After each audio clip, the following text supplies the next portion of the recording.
আব্দুল্লাহ ইবনে মুবারক রাহমাতুল্লাহ আলাইহির চোখ থেকে ঝরঝর করে পানি পড়ছে। বলছে বাবা দাঁড়াও, দাঁড়াও বাবা, আমি আসছি, দাঁড়াও আমি আসছি। সোজা বাড়ি গেলেন। বাড়িতে গিয়ে হজে যাওয়ার যত টাকা ছিল সমস্ত টাকা এনে ওই লোকটাকে দিয়ে বলছে বাবা এই নাও, আমি হজে যাওয়ার সমস্ত টাকা তোমাকে দিয়ে গেলাম, তুমি ব্যবসা করো, বাচ্চাদেরকে নিয়ে খাও, আমার জন্য দোয়া করো, আমি এবছর হজে যাব না, আমার হজে যাওয়ার টাকাটা তোমাকে দিলাম। তো বছর ইনি হজে গেলেন না।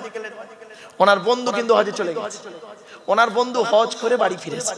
ফিরে আব্দুল্লাহ ইবনে মুবারকের সঙ্গে দেখা করতে এসেছে। এসে বলছে আসসালামু আলাইকুম। ওয়ালাইকুম আসসালাম। বলছে ভাই আপনি কবে হজ থেকে ফিরলেন? তো আব্দুল্লাহ ইবনে মুবারক রাহমাতুল্লাহ আলাইহি কি বলছে জানেন? ভাই আমি এবছর তো হজে যেতে পারিনি, আমার হজের টাকাটা একটা গরিব ভাইকে দান করে দিয়েছি গ্রামে, হজে যেতে পারিনি। তখন বন্ধু বলছে আপনি আমার সঙ্গে মিথ্যা কথা বলছেন, প্লিজ মিথ্যা কথা বলবেন না। বলছে সে কি, আমি যেতে পারিনি ভাই, আল্লাহর কসম করে বলছি হজে যাইনি। বন্ধু কি বলছে শোনো, আল্লাহর কসম করে বলি আমি হজ মুবারকে গিয়ে কাবা শরীফ যখন তওয়াফ করছি আমি নিজে চোখে দেখতে পাচ্ছি আমার আগে আগে আপনিও কাবা শরীফ তওয়াফ করে যাচ্ছে। শুধু তাই নয়, সাফা মারওয়া দৌড় করছি, মিনা মুজদালিফায় যাচ্ছি, যেখানেই যাচ্ছি হজরে আসওয়াদে চুমা দিতে যাচ্ছি, সেখানেই দেখছি আমার আগে আপনি চুমা দিয়ে বেরিয়ে যাচ্ছেন, ভিড়ের মাঝে কথা হচ্ছে না।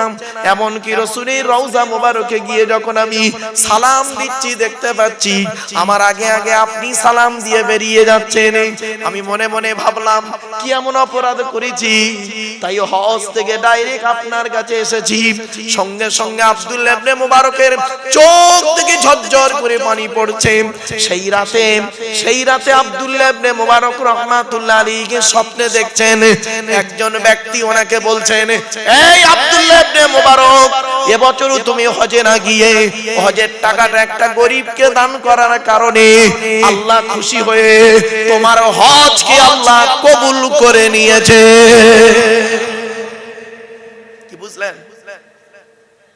আপনি তো হজে গিয়েছেন লোকের টাকা মেরে, তাই না?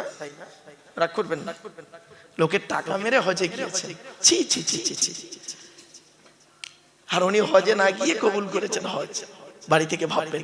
এজন্যই বলেছিলাম প্রিয়জন, বল বল বল বল, প্রয়োজন, বাড়ি থেকে ভাববেন। কি ভাবলেন বাপেরা? আজ আমাদের আফসোস কোথায় জানেন বাপ? আপনাদের কাছে আমি করজোড়ে নিবেদন করে যাচ্ছি, কোরআনের আলোচনা হলো পৃথিবীর সর্বোৎকৃষ্ট আলোচনা। আচ্ছা বাপেরা, আপনারা জান্নাতের আশা করেন? আরে ভাই বলুন না, জান্নাত কার আশা করেন? হয়ে গেছে। আপনি আল্লাহকে ভালোবাসেন? আরে ভাই বলুন, আল্লাহ কি আপনাকে ভালোবাসে? বাস আপনি যখন বুঝতে পারবেন আল্লাহ আমাকে ভালোবাসে, সেদিন আপনার জীবনটা সার্থক। আপনি নবীকে ভালোবাসেন, নবী কি আপনাকে ভালোবাসেন? ওই খবরটাই। এই যুবক ছেলেরা, তুমি শাহরুখ খানকে ভালোবাসো না? শাহরুখ খান কি তোমার ভালোবাসে? ওই খবরটা।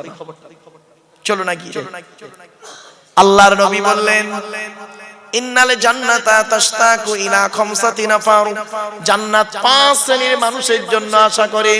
1 নাম্বার হলো তালিয়াল কোরআন, প্রতিদিন কোরআন তেলাওয়াতকারী মানুষের জন্য জান্নাত আশা করে। 2 নাম্বার হলো ওয়াহাফিজিল লিসান, জবানকে হেফাজতকারী মানুষের জন্য জান্নাত আশা করে। 3 নাম্বার হলো ওয়ামুতিমিল জিআন, ক্ষুধার্তকে খাদ্য দানকারী মানুষের জন্য জান্নাত আশা করে। গরিবকে খাওয়াবেন, আল্লাহ তো অর্থ দিয়েছে, টাকা খরচা করার জায়গা পান না, গরিবকে খাওয়াবেন, বাপের নামে মায়ের নামে 2টো ফকির খাইয়ে দেবেন।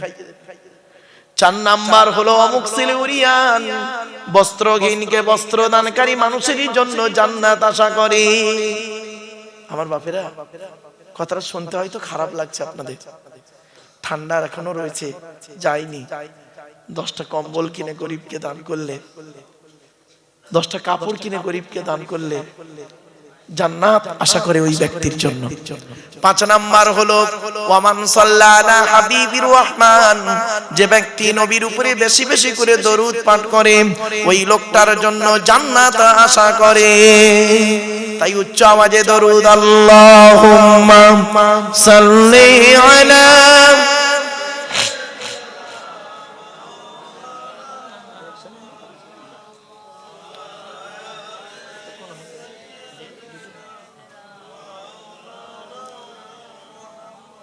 আসলে কি জানেন, শেষ দিনের শেষ রাতের শেষ লগ্নের জলসা তো, এই জন্য আপনাদের আমি অনুরোধ করছি, জলসা যখন দেবেন দয়া করে রাত 12টার উপরে যাবেন না।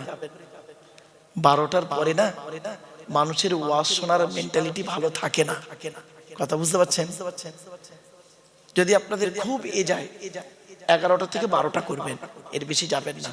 একটা বক্তা আনবেন, ব্যাস দুদিনে 2টো বক্তা করবেন, 3 ঘন্টা করে হয়ে যাবে। 9টা 12টা হয়ে গেল। কিছু শিখতে পারবেন, জানতে পারবেন, বুঝতে পারবেন। আর শর্ট টাইমের ভিতরে কোনটা বলি কোনটা ছাড়ি এরকম মনে হচ্ছে। আমার বাপেরা কথাগুলো একটু মূল্যায়ন করুন। চলুন। আচ্ছা, মা বোনেদের বসার জায়গা আছে ভাই? না, যাই হোক, মা বোনেদের কাছে আওয়াজ যাচ্ছে। মা বোনেরা অনুরোধ করে বলে যাচ্ছি, মা বোনদেরকে আমি কয়েকটা কথা বলে যাব, গুরুত্বপূর্ণ কথা। এই কথাগুলো আপনারা মাথায় রাখুন মায়েরা বোনেরা। কি 1 নাম্বার শোনো, আল্লাহর নবী একদিন সাহাবীদেরকে বলছেন, তোমাদের বাড়িতে কয় শ্রেণীর মেয়ে ছেলে আছে গো? সাহাবীরা বললেন, হে নবী, আমাদের বাড়িতে 4 শ্রেণীর মেয়ে ছেলে আছে। কে কে? মা, বোন, মেয়ে, বউ, 4 শ্রেণীর মেয়ে। নবীজি বললেন, কি করে বুঝবে ওরা জান্নাতি না জাহান্নামী? বলুন আপনারা, কি করে বুঝবেন আপনার স্ত্রী, আপনার মা, বোন, মেয়ে, বউ জান্নাতি না জাহান্নামী? নামাজ পড়ে বলে, রোজা রাখি বলে? না। আল্লাহর নবী সাহাবীরা পুরো চুপ। নবীজি বললেন, শোনো, যে সমস্ত মেয়েদের মধ্যে কমসে কম 6টা অভ্যাস পাবে, কটা 6টা অভ্যাস যে মেয়ের মধ্যে থাকবে, ওই মেয়ে ছেলে যত নামাজ পড়ুক, রোজা রাখুক, হজ করুক, জাহান্নামী। কি 1 নাম্বার, ওই মেয়ে ছেলে নামাজ পড়ে রোজা রেখে জাহান্নামায় যাবে যে মেয়ে ছেলে তার স্বামীর সঙ্গে যখন কথা বলে মেজাজ দিয়ে কথা বলে। অনেক মা বোন আছে দেখবেন, স্বামীর সঙ্গে কথা বলে, পাড়ার লোকের সঙ্গে কথা বলে মিষ্টি ভাষায়, আর স্বামীর সঙ্গে যখন কথা বলে মেজাজ দিয়ে। জানি না কেন, হয়তো হতে পারি স্বামী গরিব ঘরের সন্তান, ও হয়তো মেয়েটা হয়তো ধনী ঘরের মেয়ে, হতে পারে স্বামীটা হয়তো গায়ের রং কালো, মেয়েটার গায়ের রং অতি সুন্দর, হতে পারে স্বামীটা হয়তো 8 ফেল, মেয়েটি হয়তো MA পাস, জানি না। এই জন্য আপনাদেরকে বলে যাচ্ছি, পুরুষ 4 জনকে খুশি করলে জান্নাতি। কজন? আপনি এখানে বসে বসে ভাবুন, 4 জনকে পৃথিবীতে খুশি করুন, আপনি জান্নাতে যাবেন। 4 জনকে খুশি করুন। 1 নাম্বার, আপনি আপনার রব আল্লাহকে খুশি করুন, অর্থাৎ কোরআন মোতাবেক জীবন যাপন করুন। কোরআনে যেটা হারাম বলেছে বর্জন করুন, হালালটাকে গ্রহণ করুন। 2 নাম্বার, পুরুষ আপনি আপনার নবীকে খুশি করুন, অর্থাৎ নবীর হাদিস মোতাবেক, সুন্নাহ মোতাবেক জীবন যাপন করুন। নবী যেভাবে খেয়েছেন আপনি সেইভাবে খান, নবী যেভাবে চলাফেরা করেছেন সেইভাবে চলাফেরা করুন, ব্যাস। 3 নাম্বার, পুরুষ আপনি আপনার জন্মদাতা বাপকে খুশি করুন। 4 নাম্বার, পুরুষ আপনি আপনার পেটে ধরা মাকে খুশি করুন। এজন্য বলতে গিয়ে একটা কথা বলি, আগে ভালো ছেলে হন, পরে ভালো জামাই হবেন। আমরা ভালো জামাই হতে পেরেছি, ভালো ছেলে হতে পারিনি। ঠিক না বেটি? আমার শ্বশুর লোককে বলে আমার জামাই খুব ভালো, আমার শাশুড়ি লোককে বলে আমার জামাই খুব ভালো, আর আমার জন্মদাতা বাপটা কি বলে শুনবেন? ওকে জন্ম দিয়ে পাপ করেছি। পেটে ধরা মাটা কি বলে শুনবেন? পেটে ধরে ভুল করেছি। কেন? কি এমন কাজ করলেন যে মা 10 মাস 10 দিন গর্ভে ধারণ করলো, দুনিয়ার মুখটা বড় কষ্ট করে দেখালো, শীতকাল, বর্ষাকাল, গ্রীষ্মকাল কোনো কালকে দেখলো না, আমার পেশাবের উপর আমার মা শুয়ে আমাকে তার বুকের উপরে স্থান দিল। কি এমন কাজ করলেন? কার মাধ্যমে করলেন? 75 বছরের বুড়ো বাপটা 50 বছরের ছেলেটাকে আর আব্বা বলে ডাকে না। মনে রাখবেন, 75 বছরের বুড়ো বাপ যখন 50 বছরের ছেলেটাকে একবার আব্বা বলে ডাকবে, মনে রাখবেন ওই 75 বছরের বুড়ো বাপের আব্বা ডাকটা হলো আল্লাহর আরশে আজিমের ডাক। দেখেছে কোনো দিন? বাড়ি থেকে ভাববেন টাকা পয়সা খরচা করবেন কার পিছনে বেশি? কোরআন বলছে ইয়াসআলুনাকা মাযা ইউনফিকুন, নবী তোমাকে ওরা প্রশ্ন করছে টাকা পয়সা কোথায় ব্যয় করলে আল্লাহ খুশি হবে। কুল মা আনফাকতুম মিন খায়রিন ফালিল ওয়ালিদাইনি ওয়াল আকরাবিন, টাকা পয়সা সর্বপ্রথম তোমরা খরচা করবে, তোমরা তোমাদের বুড়ো বুড়ি বাম্মার পিছনে ব্যয় করবে, আল্লাহ খুশি হয়ে যাবে। বাপের ভাত দেয় না, মায়ের ওষুধ কেনার পয়সা দেয় না, শাশুড়িকে হজে নিয়ে যাচ্ছে। ছি ছি ছি ছি, অভদ্র কথা। বাড়ি থেকে ভাববেন। এরপরে আসছি, 4 জনকে খুশি করুন আপনি জান্নাতে যাবেন। মা তার ছেলেকে, শুনে নিন, মা তার ছেলেকে খুব বেশি হলে, মা তার ছেলেকে কত দূর তোলে বলুন? আমার দিকে তাকান, এত দূর, ঠিক না বেটি? আমাদের মা আমাদের নিয়েছে কত দূর? বুকের উপরে এত দূর, এর বেশি আর তুলতে পারে না মা, এইটুকু। আর বাপ তার ছেলেকে প্রথমে কাঁধে তোলে। বাপ বলতে চায়, বেটা আমি গরিব বলে লেখাপড়া শিখতে পারিনি, তুই আমার ছেলে, তুই আমার থেকে আরো বেশি দূরে লেখাপড়া শেখ। তারপরে বাপ কি করে জানেন? ছেলেটাকে মাথায় তুলে নিয়ে বলে, বেটা আমি তো অনেক দূরে দেখতে পাইনি, তুই আমার মাথায় বসে উজ্জ্বল ভবিষ্যৎ তুই দেখ, আমি খুশি হয়ে যাব। বাড়িতে গিয়ে দেখবেন বাপের আলমারিতে না জামা ভালো নেই, মায়ের আলমারিতে 4-5টা শাড়ি পাবেন। মায়ের শাড়িরা মেয়েরা পরে, কিন্তু বাপের পাঞ্জাবি ছেলেকে পরতে দেখেছেন? বলুন বলুন বলুন বলুন। বাপের পাঞ্জাবি থাকে না। যারা বাপ হয়েছে তারা বুঝতে পারছে বাপের পাঞ্জাবি থাকে না। বাপ শুধু কি মনে করে, আমার ছেলে মেয়ে পড়লে আমি খুশি, আমার বউ পড়লে খুশি। হায় রে হতভাগা মুসলমান, এই ওয়াজ শোনার লোকের অভাব। কোনো গ্যারান্টি নেই। মুফতি সাহেবের দোয়া, মাওলানা সাহেবের দোয়া কবুল হতেও পারে নাও পারে, কোনো গ্যারান্টি নেই। কিন্তু 3 ব্যক্তির দোয়া আল্লাহর দরবারে কবুল হয়। 1 নম্বর হলো দাওয়াতুল মাজলুম, অত্যাচারকৃত মানুষের দোয়া।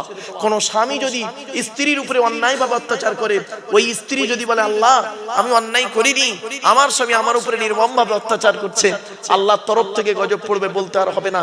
অনেক শাশুড়ি আছে দেখবেন, নিজের মেয়েকে খাইয়ে নিয়ে ঘরের ভেতর ঢুকে বলল, বৌমা পরের মেয়ে খেয়েছে কি তা খবর নিল না।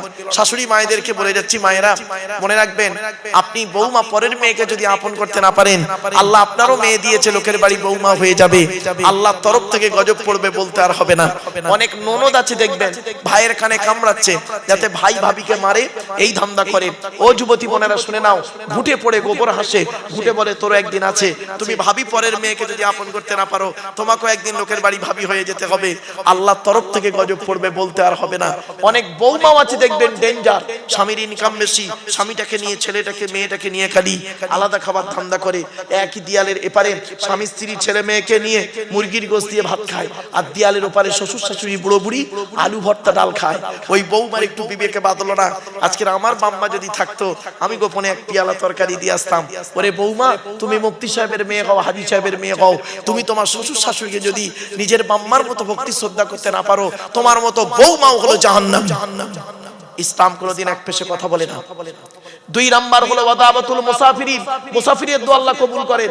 3 নাম্বার হলো ওয়াদাবাতুল ওয়ালিদি আলা ওয়ালাদিহি, কোন বাপ আর মা যদি নিজের কলিজার টুকরা সন্তানের জন্য দোয়া চেয়ে যায়, বিদ্যুতের থেকে দ্রুত গতিতে বাম্মার দোয়াটা আল্লাহর দরবারে কবুল হয়ে যায়।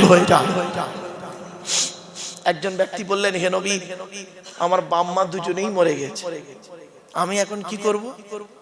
আল্লাহর নবী বলেন, মান যারা কবরা আবাওয়াইহি আও আহাদিহিমা ফি কুল্লি জুমআতিন গুফিরা লাহু ওয়া কুতিবা লাহু বারাআ। নবী বলেন, জুম্মার দিনে যদি কোনো ছেলে, কিবার জুম্মার দিনে যদি কোনো ছেলে তার বাপ আর মায়ের কবরটা একবার জিয়ারত করে, ওই ছেলের দোয়ার ওসিলায় বাম্মার কবরটাকে আল্লাহ পাক আলোয় আলোকিত করে দেয়। মাসে যদি 4টে শুক্রবার হয়, বছরে হয় 4 বার 48, 8 বার যান। আপনি যদি আপনার বাম্মার কবর জিয়ারত না করেন, তাহলে মনে রাখবেন আপনি মরে গেলে আপনার ছেলে আপনার কবরে যাবেন, এই আশা করলেন কিভাবে? আপনি আপনার বাম্মার জন্য যদি দান খয়রাত করেন না করেন, আপনি কি করে আশা করলেন আপনি মরে গেলে আপনার ছেলে আপনার নামে দান খয়রাত করবে? আল্লাহ ছাড় দেয়, ছেড়ে দেয় না। মাথায় রাখুন। কথাটা শুনতে হয়তো সাময়িক খারাপ লাগছে বাবা, বাস্তব কথাটা বললাম আপনাদেরকে। চলুন না গিয়ে যাই।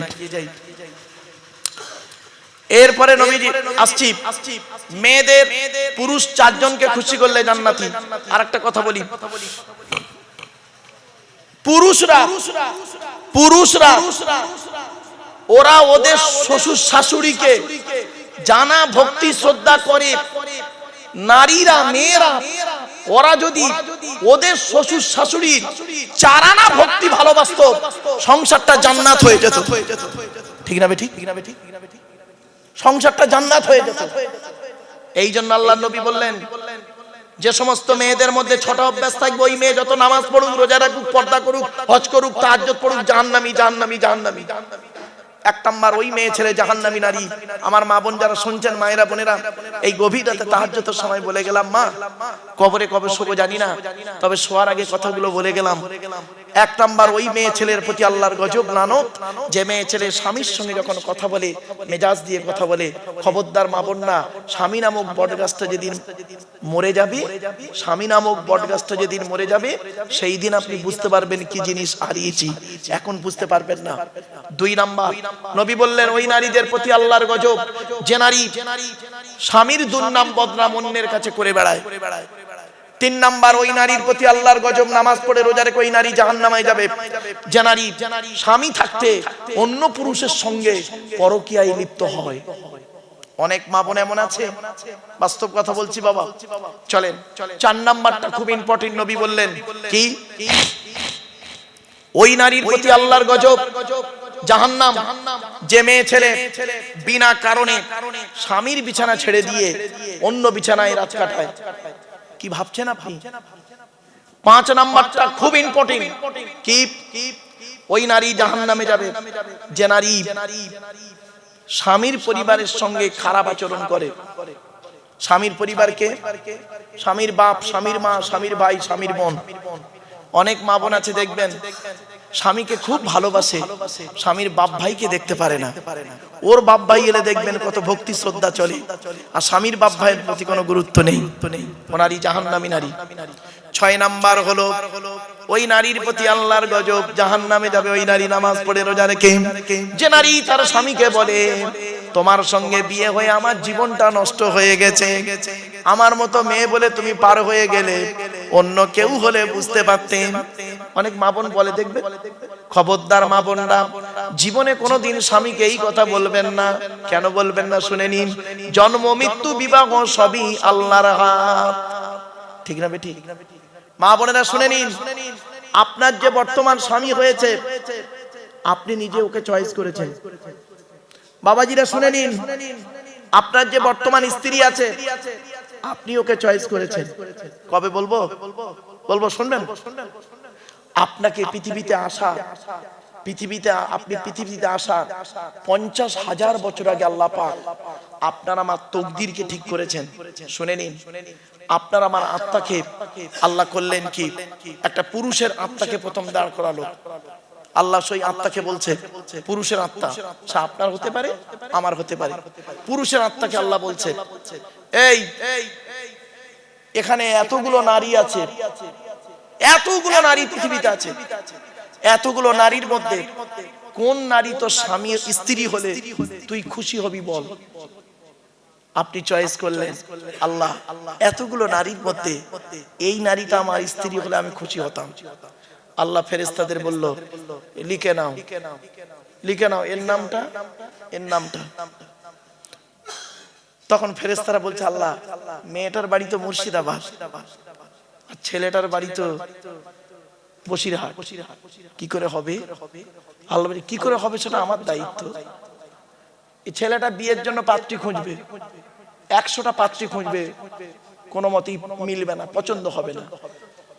ঠিক যখন টাইম হবে, ঠিক হঠাৎ একটা অচেনা লোক এসে এই মেয়েটার খবর ওর সঙ্গে দিয়ে বিয়ে দিয়ে দেবে। সুবহানাল্লাহ বলা গেল না? কি ভাবছেন আপনি? এটা হলো তকদির। এই জন্য জন্ম মৃত্যু বিবাহ সবই আল্লাহর হাত। এই তকদিরটাকে বিশ্বাস করুন। এই তকদিরকে যে বিশ্বাস না করবে সে মুমিন নয়। 7টা জিনিসকে আপনাকে বিশ্বাস করলে তবে আপনি একজন মুমিন। কি? আমানতু বিল্লাহ, আপনি আল্লাহকে বিশ্বাস করুন 100%। ওয়া মালাইকাতিহি, তার ফেরেশতাদেরকে বিশ্বাস করুন 100%। অকুতুবিহি, আল্লাহর পাঠানো সমস্ত কিতাবকে বিশ্বাস করুন 100%। ওয়া রুসুলিহি, আল্লাহর পাঠানো সমস্ত রাসূল নবীদেরকে বিশ্বাস করুন 100%। ওয়াল ইয়াউমিল আখির, কিয়ামতকে বিশ্বাস করুন 100%। ওয়াল কদরি খাইরিহি ওয়া শাররিহি মিনাল্লাহি তাআলা, ভালো মন্দ তকদিরকে বিশ্বাস করুন 6 নাম্বার 100%। 7 নাম্বার ওয়াল বাসি বাদাল মাউত, মরণের পরে আপনাকে যে কিয়ামতের মাঠে বিচারের জন্য আবার তোলা হবে এটাকে বিশ্বাস করুন। এই 7টা জিনিসকে যদি বিশ্বাস করেন 100%, তবেই হবেন আপনি একজন মুমিন। আপনি 7টা বিশ্বাসই করেন না, দাঁড়িয়ে রেখেছেন, নামাজ পড়ছেন না, কোথায় আছেন আপনি? চলুন না, গিয়ে চলুন। এরপরে আসছি আল্লাহ রাব্বুল আলামিন তার রাসূল বলে দিলেন একটা একটা করে পৃথিবীতে, হে পৃথিবীর মানুষ, এই পৃথিবীতে যতদিন তোমরা থাকবে এই পৃথিবী ধ্বংস হবে। শুরু হয়েছে একদিন, ধ্বংস হবে একদিন। ঠিক না বেঠিক? এই পৃথিবী ধ্বংসের কয়েকটা লক্ষণ আপনাদেরকে বলে যাচ্ছি, শুনে নিন। 1 নাম্বার নবী বললেন বিদ্যা উঠে চলে যাবে।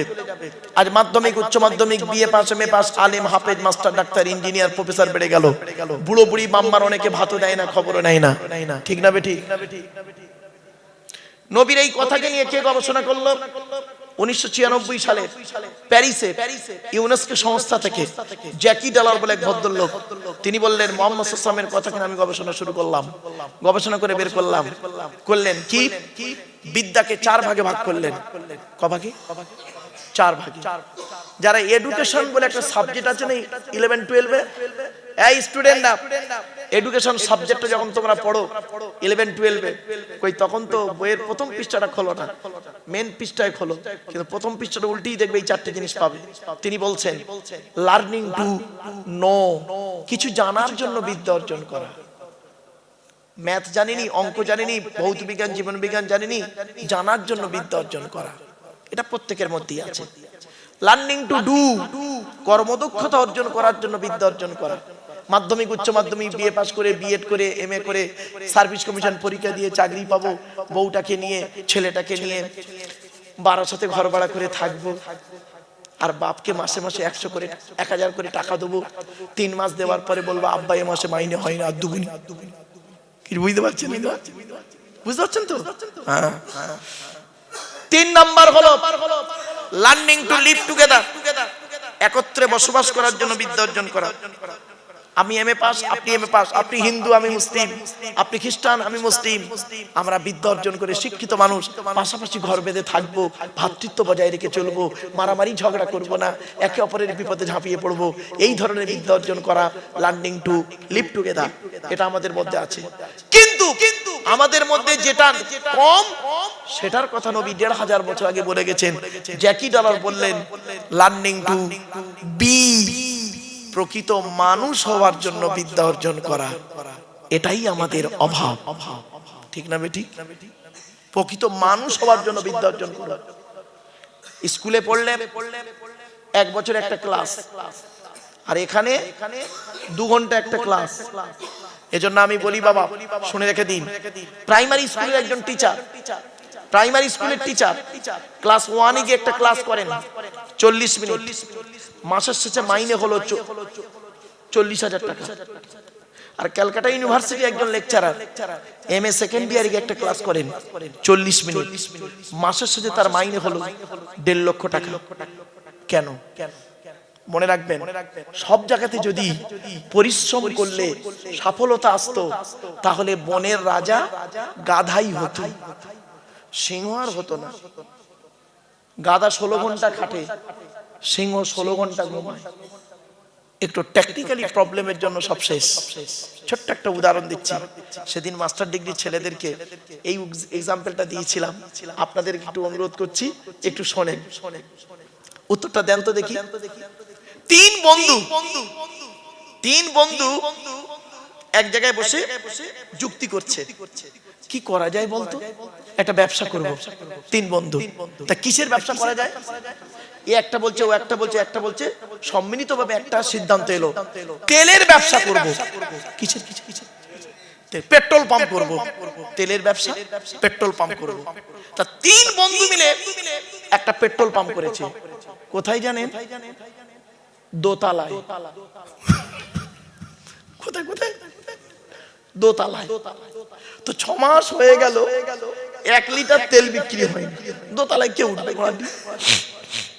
তিন বন্ধু মিলে আবার বসলো, এই পেট্রোল পাম্প যারা করে ওরা মনে হয় লস খায়, লজ্জায় বলতে পারে না, এ ব্যবসা ফালতু ব্যবসা,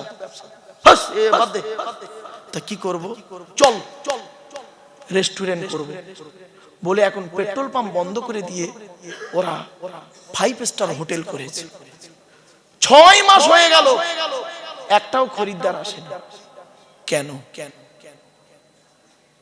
বলুন। আবার বলছি, আমার ওয়াজ শুনতে গেলে ব্রেন লাগবে, সময় লাগবে, ধৈর্য লাগবে। চলুন আবার বলছি প্রশ্নটা। তিন বন্ধু মিলে একটা পেট্রোল পাম্প করেছে রাস্তার ধারে, দোতলায়। 6 মাস হয়ে গেছে, 1 লিটার তেল বিক্রি হয়নি।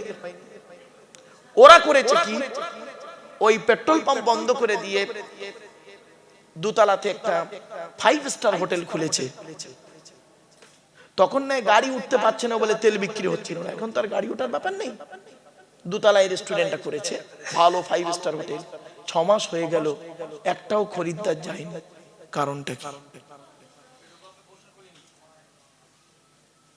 বুঝতে পারছেন? বুঝতে পারেন না? খুলে বলে দিই। আচ্ছা, ওরা প্রথমে কি করেছিল? সাইনবোর্ডটা কি ছিল? Petrol pump. এখন ওরা পেট্রোল পাম্পটা, ভেতরে পেট্রোল পাম্প বন্ধ করে হোটেল করেছে, বাইরে সাইনবোর্ডটা কি আছে?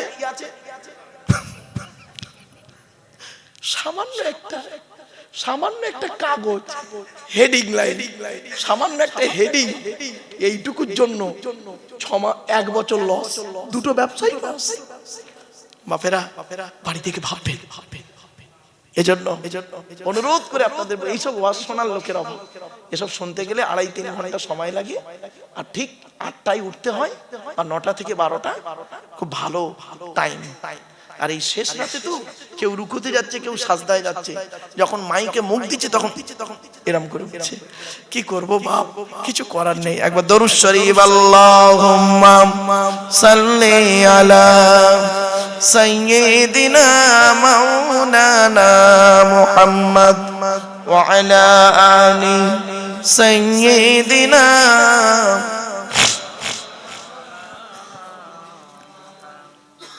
আমার বাপেরা, লাস্ট পয়েন্ট কি? কিয়ামতের মাঠে আল্লাহ আমাকে আপনাকে দুই দিকের প্রশ্ন করবে। কথা বলুন না, দুই দিকের প্রশ্ন। প্রথম প্রশ্ন হবে আল্লাহর তরফ থেকে, হুকুকুল্লাহ, আল্লাহর হক। দ্বিতীয় প্রশ্ন হবে হুকুকুল ইবাদ, বান্দার হক। চলুন এই দুটো পয়েন্ট অল্প টাইমের মধ্যে ছেড়ে দিচ্ছে, চিন্তা নেই বাপ, টেনশন নেবেন না। খাওয়া দাওয়ার ব্যাপার আছে তো একটু ধৈর্যের পরি। আর 10 মিনিট সময় দিন বাপ, 10 মিনিট দেওয়া যাবে? চলুন। প্রথম প্রশ্ন হবে আল্লাহর তরফ থেকে, আল্লাহর হক। আল্লাহ বলবেন, এদিকে আয়, এদিকে আয়। নামাজ পড়েছিলিস? রোজা রেখেছিলিস? তা আমরা কি বলবো? আল্লাহ মাঝে মাঝে নামাজ পড়েছি, মাঝে মাঝে রোজা করেছি। তা আল্লাহ বলবে, কেন মাঝে মাঝে করলি, কেন কন্টিনিউ করলি না কেন? আল্লাহ বড্ড কাজের চাপ, খুব ব্যস্ত ছিলাম, করতে পারিনি। তা আল্লাহ বলবে, কাদের জন্য কাজের চাপ এলো, ব্যস্ততা এলো কাদের জন্য? আমি কি বলবো? বইয়ের মুখে অন্ন জোগানোর জন্য, পিতামাতার খাবার দেওয়ার জন্য, ছেলে মেয়েদের ভবিষ্যতের জন্য খুব ব্যস্ত ছিলাম। ও তাই জন্য তুই নামাজ রোজা করতে পারলি না, তাই তো? তা এই কিয়ামতের মাঠে এই কঠিন দিনে যাদের জন্য এত কিছু করলি পৃথিবীতে, তাদের সঙ্গে তো দেখা হয়েছে, তাদের সঙ্গে তো দেখা হয়েছে। বান্দা কি বলবে শোনো, আপনিও বলবেন আমিও বলবো। আল্লাহ বাপের সঙ্গে দেখা হয়েছিল, বাপের সঙ্গে দেখা হয়েছিল, আমার এই করুণ দৃশ্য থেকে বাপ সরে পালিয়ে গেল। আর কার সঙ্গে দেখা হলো? পেটে ধরা মাটার সঙ্গে দেখা হয়েছিল, আমার এই করুণ দৃশ্য থেকে মাও সরে গেল। আর কে গেল? যে ছেলে মেয়ের ভবিষ্যতের জন্য জীবনে কিনা করেছি আমি পৃথিবীতে, সেই ছেলে মেয়ের সঙ্গেও দেখা হলো, আমার এই করুণ দৃশ্য থেকে সরে গেল। আর তো সে বউটা কি করলো? আল্লাহ বেঈমান, বেঈমান একটা, ও বেঈমান। তাহলে কেন বেঈমান হলো কেন? আল্লাহ ওর জন্য কিনা করেছি, আজ আমার এই করুণ দৃশ্য থেকে সরে গেল। আল্লাহ বলবে তা পৃথিবীতে আমার কোন আলেম কোনদিন তোদের ওয়াজ করে বলেনি এইসব কথাগুলো, যে কিয়ামতের মাঠে স্বামী স্ত্রী ছেলে মেয়ে কেউ তোর আপন হবে না বাম্মা? তখন আপনারা কি বলবেন? দুদিন ব্যাপী জলসা দিয়েছিলাম, এইভাবে তো কেউ বলেনি। তবে এটা না যাতে বলতে না পারেন, কিয়ামতের মাঠে দুই কাঁধের দুই ফেরেশতা লিপিবদ্ধ করছে। আব্দুল্লাহিল মারুফকে ভুলে একবার এনে ফেলেছিলাম, আর ওই এসে বলেছিল কি, ইয়াউমা ইয়াফিরুল মারউ মিন আখিহি ওয়া উম্মিহি ওয়া আবিহি ওয়া সাহিবাতিহি ওয়া বানিহি লিকুল্লি মিরইম মিনহুম ইয়াউমা ইদিন শাআনুন ইউগনি উজুহুন ইয়াউমা ইদিন মুসফিরা দাহিকাতুম মুস্তাবশিরা ওয়া উজুহুন ইয়াউমা ইদিন আলাইহা গবারা তারহাকুহা কতারা উলাইকা হুমুল কাফারাতুল ফাজারা। 30 পারা। সেই দিনের ভয় তোমরা করো যেদিন বাপ তার ছেলে থেকে চলে যাবে, ছেলে তার বাপের কোনো উপকার করতে পারবে না, ভাই তার বোনের কোনো উপকার করতে পারবে না, স্বামী তার স্ত্রীর কোনো উপকার করতে পারবে না। আল্লাহ বলবেন শুধু কোরআনের আয়াতটাই শুনলি আর প্র্যাকটিক্যাল করে দেখিয়ে দিইনি? তা আমরা তখন কি বলবো জানেন? কবে আল্লাহ? আল্লাহ বলবেন মনে আছে 2020 সাল পেয়েছিলিস না তোরা? পেয়েছি তো আমরা, বলুন না। 2020 সালে একটা রোগ দিয়েছিলাম তো পৃথিবীতে, নাম হলো করোনা। ওই করোনা রোগ তোদের এই শিক্ষা দিয়ে গেল না? বাপের করোনা হয়েছে, ছেলে ডাক্তারকে বলছে মেরে দেন মেরে দেন মেরে দেন, ঠিক না বেটি? মায়ের করোনা হয়েছে, ছেলে মার ধারে বাড়ে যায়নি। মায়ের পেটের ভাই করোনায় মারা গেছে, মায়ের পেটের ভাই লাশ আনতে যায়নি, ঠিক না বেটি? আল্লাহ বলবে এই রোগটা থেকেও শিক্ষা নিলিনি? আমি তো দেখিয়ে দিয়েছিলাম পৃথিবীতে, কোরআনের আয়াতও দিয়েছিল আর প্র্যাকটিক্যাল করেও দেখিয়ে দিয়েছিলাম, তাও তো শিক্ষা নিসনি। এখন কি হবে বল? কি হবে বল এখন? তখন আমরা সব নিরুপায়। আল্লাহ আপনার দয়া ছাড়া আমার কোনো রাস্তা নেই, কোনো রাস্তা নেই। সেদিন দয়ালু দয়াবান যদি মাফ করেন, যদি মাফ করেন আপনাকে আমাকে তো রেহাই, আর যদি বলে তোর অবস্থা খারাপ দাঁড়া, তোর আরো বিচার আছে দাঁড়া, হয়ে গেল চলো চলো। তো আল্লাহ যদি সেদিন দয়া করে তো পার হয়ে যাবো ইনশাআল্লাহ আমরা। চলো চলো। কিন্তু ধরা আমরা পড়বো এখানে যত নারী পুরুষ আছেন সব কটা ধরা পড়বে। বান্দার তরফের প্রশ্ন, বান্দার তরফ থেকে আল্লাহ 10 রকম প্রশ্ন করবেন। করকম দয়া করে আপনাদের করজোড়ে বলে যাচ্ছি বাপ, এই 10টা প্রশ্ন শুনে যান। পুরুষদের 10টা হবে, নারীদের 10টা হবে। তা পুরুষদের 10টা বললে ওর উল্টোটা নারীদের হবে, আর বেশি ডিসকাস করলাম না, পুরুষদেরটা শুনুন। 1 নাম্বার পুরুষদের প্রথম প্রশ্ন আল্লাহ করবেন কিয়ামতের মাঠে। এদিকে আয়। স্বামী হিসাবে পৃথিবীতে কতটা দায়িত্ব পালন করেছিস বল? বউয়ের কতটা হক আদায় করেছিস বল? আল্লাহর নবী বলেছেন প্রত্যেক স্বামীর দায়িত্ব হলো স্ত্রীকে কমসে কম 17টা শিক্ষা দিতে হবে। কটা? তা বউকে কটা শিক্ষা দিয়েছেন? একটাও তো দেননি, হয়ে গেছে। আল্লাহ রাসূল বলেছেন এই 17টার মধ্যে একটা অন্তত বলি, একটা দুটো বলবো, একটা বলি। আল্লাহর নবী বলেছেন তোমরা তোমাদের স্ত্রীদেরকে নিয়ে মাঝে মাঝে বেড়াতে বেরোবে। স্ত্রীকে নিয়ে বেড়াতে যাওয়াটা সুন্নাত। আরে স্ত্রীকে নিয়ে ইকো পার্ক, চিড়িয়াখানা, ভিক্টোরিয়া, জাদুঘর, তারামণ্ডল, নদীর পার্কে সব জায়গায় বেড়াতে যাবেন। নিজের স্ত্রীকে নিয়ে বেড়াতে যাবেন, কোনো টেনশন হবে না। তবে বউটা যেন নিজের বউ হয়, অন্যের বউ নিয়ে যাবেন। নিজের বউ নিয়ে বেড়াতে যাবেন, কোনো টেনশন হবে না। আর অন্যের বউ নিয়ে বেড়াতে যাবেন, ঠিক আমার দিকে তাকান, খালি এমন করবে, চোরের মতো খালি এদিক করছে কেন?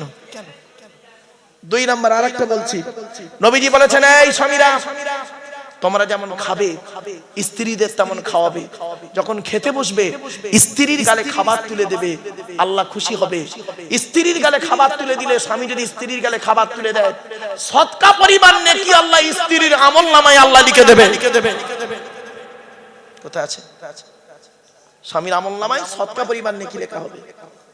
আর স্ত্রীদেরকে বলেছেন এই নারীরা, কোন নারী যদি স্বামীর জন্য সাজে, স্বামীর জন্য যদি সাজে, আর স্বামী যদি বাড়িতে গিয়ে যদি বলে কি ব্যাপার আজকে তোমাকে খুব সুন্দর লাগছে তো, আল্লাহ রাসূল বলেছেন ওই স্ত্রীর আমলনামায় একটা নফল হজের সওয়াব আল্লাহ লিখে দেবে। আমার মা বোনরা অনেক আলোচনা, কয়েক কটা কথা শুনে নিন। 1 নাম্বার, স্বামী হিসেবে আপনি কতটা দায়িত্ব পালন করেছেন পৃথিবীতে, বাড়ি থেকে ভাববেন। নাম্বার 2, পিতা হিসেবে কতটা দায়িত্ব পালন করেছেন, ছেলে মেয়ের হক আদায় করেছেন। আল্লাহর নবী বলেছেন প্রত্যেক পিতামাতার দায়িত্ব হলো ছেলে মেয়ের উপরে 3টে। এই 3টে দায়িত্ব যদি পালন না করি, বাম্মা যত নামাজ পড়ুক, হজ করুক, জাহান্নামী। জন্ম দিলে বাপ হওয়া যায় না, পেটে ধরলে মা হওয়া যায় না। বাম্মা হতে গেলে অনেক দায়িত্ব আছে, আমরা তো বুঝি না, এসব অবস্থা আমরা করি না, আর আপনাদেরকে বলিনি, যার জন্য আপনারা বোঝেননি। এজন্য আপনাদেরকে করজোড়ে বলে যাচ্ছি বাপ। 3 নাম্বার হলো এদিকে ছেলে হিসাবে কতটা দায়িত্ব পালন করেছিস, বাপের হক আদায় করেছিস, বাম্মার সেবা করেছিলিস না, তোর কাছে তো শ্বশুর শাশুড়ির গুরুত্ব খুব বেশি ছিল। 4 নাম্বার, ভাই হিসাবে কতটা দায়িত্ব পালন করেছিস, বোনের ফারাইজি অংশ দিয়েছিস। আমার ভাষা বুঝতে পারছেন? বোনের ফারাইজি অংশ। এই মা বোনেরা, বাপের যদি সম্পত্তি থাকে আপনি ফারাইজি অংশ পাবেন। কোরআন বলছে একজন পুরুষ যা পাবে, দুটো মেয়ে ছেলে তাই পাবে। ধরুন বাম্মা মরে গেছে, 1 ভাই 2 বোন, 10 বিঘা জমি আছে, 50 লক্ষ টাকা ব্যাংকে আছে। কে 1 কোটি টাকা ব্যাংকে আছে বাপে, কে কত পাবে? 1 ভাই আছে 50 লক্ষ টাকা পাবে, দুটো বোন 25 50 লক্ষ টাকা পাবে। এটা কোরআন, আমার বাবার কথা না।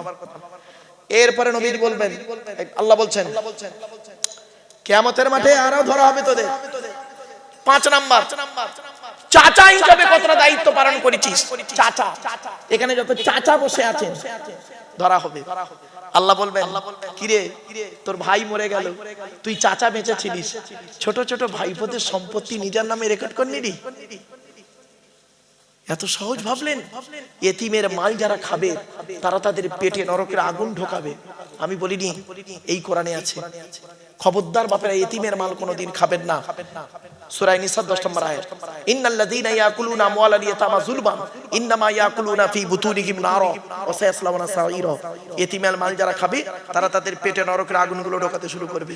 খবরদার বাপ, এতিমের মাল খাবেন না। এতিম বাচ্চাকে আশ্রয় দেবেন, এতিম বাচ্চাকে ভালোবাসবেন। আল্লাহর নবী বলেছেন মান আওয়া ইয়াতীমান ইলা তুআমিহি ওয়া শারাবিহি আওজাবাল্লাহু লাহুল জান্নাহ। কোন ব্যক্তি যদি এতিমকে আশ্রয় দেয়, এতিমকে খাবার খাওয়ায়, এতিমকে পানি পান করায়, আওজাবাল্লাহু লাহুল জান্নাহ, ওই ব্যক্তির জন্য জান্নাত ওয়াজিব হয়ে যায়। আপনি জান্নাত খুঁজতে গেছেন মসজিদের ভিতরে, আপনার তো আইডিয়াই নেই। চলুন 6 নাম্বারটা খুব ইম্পর্টেন্ট, দুলা ভাইদের ধরবে। কি ভাই দুলা ভাই বলেন না বোনাই বলেন, কোনটা? ওই দুলা ভাই আর বোনাইদের ধরবে, কবরে ঢোক, চল কবরে। শালির সঙ্গে ইয়ার কি মারা, জলসার সময় শালিকে নিয়ে ফুচকা গালে খাইয়ে দেওয়া, কবরে ঢোক। তোর মতো দুলাভাই বোনাইকে যে কি করবে কবরে আল্লাহ। ওর সঙ্গে আরেকজন আছে, বলবো ওই দুলাভাইয়ের সঙ্গে আরেকটা পিস আছে, সে পিসটার নাম শুনবেন, দেওর। কি বললাম দেওর বুঝেন তো? দেবর। আল্লাহর নবীর কাছে একদিন নারীরা এসেছে, এসে বলছে, হে নবী, পৃথিবীতে আমরা কাকে বেশি ভয় করব বলুন? নবীজি বললেন, তোমরা মৃত্যুকে ভয় করো? বলছে হ্যাঁ। বলে তার থেকে বেশি ভয় করবে দেওরকে। বলে কেন? বলে আখিরি জামানায় দেখবে ভাবিরা দেওরদের সঙ্গে যত নোংরা নোংরা ইয়ার কি করে চলবে। বাবাজি বাস্তবটাই বললাম, আমি এই ওয়াজ যদি না করি কিয়ামতের মাঠে আল্লাহ আমার জবানটা টেনে ছিঁড়ে নেবে। বাপেরা এই জবাব আমাকে দিতে হবে। চলুন 7 নাম্বার, খালু। খালার বারকে কি বলেন? খালুদেরকে আল্লাহ ধরবে। ওর সঙ্গে আরেক পিস আছে, জামাই বাবু। ফুফুর বারকে কি বলেন? ফুফা। জামাই বাবু ধরা হবে। 8 নাম্বারটা ভেরি ভেরি ইম্পর্টেন্ট, মামা। মামাদেরকে আল্লাহ ধরবে। এখানে যত মামা বসে আছে, মামা অনেক আছে দেখবেন, আল্লাহ বলবেন এদিকে, তোর বোনটা, তোর বোনাইটা অ্যাক্সিডেন্টে মারা গেল, তোর বোনাইটা অ্যাক্সিডেন্টে মারা গেল, বোনের 2টো বাচ্চা রেখে বিধবা বোনটা কষ্ট করে জীবন যাপন করলো। তুই ঈদের সময় তোর বউ বাচ্চার জন্য দামি দামি জামা কাপড় কিনলি, আর ভাগনা ভাগ্নি বোনটার জন্য কিছুই দিলি না। তোর মতো মামা আজকের জাহান্নামী, জাহান্নামী, জাহান্নামী। তোর হজ নামাজ রোজা কবুল হবে না। কোথায় আছেন আপনি? 9 নাম্বার হলো দাদু। দাদু এই বাপের বাপকে কি বলেন? এখানে অনেক দাদু আছে, এই দাদুদেরকে, দাদাদেরকে ধরবে আল্লাহ। এদিকে তো 4টে ছেলে দিয়েছিলাম না, বড় ছেলেটা চাকরি করতে বলে বড় ছেলের ছেলেকে বেশি বেশি বিস্কুট কিনে দিতি, লজেন কিনে দিতি। বড় ছেলের ছেলেকে হাত ধরে বাজারে বেড়াতি। আর মেজো ছেলেটা গরিব, কিছু করতে পারতো না বলে মেজো ছেলেকে তো দেখলিনি। তোর মতো দাদু আজকের জাহান্নামী, তোর নামাজ রোজা কিছুই কবুল হবে না আজকে। 10 নাম্বার মারাত্মক ইন্টারন্যাশনাল পিস। 10 নাম্বার নানা। কি বললাম? নানা। আল্লাহ নানা গুলোকে ডাকবে, এদিকে এদিকে। তো 2টো মেয়ে দিয়েছিলাম, বড় জামাইটা চাকরি করত আর ছোট জামাইটা মাঠে খাটতো। বড় জামাইটা যখন তার মেয়ে বাচ্চা বউ নিয়ে আসতো তোর বাড়ি, বড় বড় মাছের মাথা, খাসির গোস্ত, গরুর গোস্ত, মুরগির গোস্ত খাওয়াতি না। আর ছোট জামাইটা গরিব, ও বেচারা কম আসতো, এলে তার প্রতি তোর গুরুত্ব ছিল না। তোর মতো নানা আজকের জাহান্নামী। বাবাজি স্বামী, পিতা, ভাই, ছেলে, চাচা, বোনাই, দেওর, খালু, জামাই বাবু, মামা, দাদু।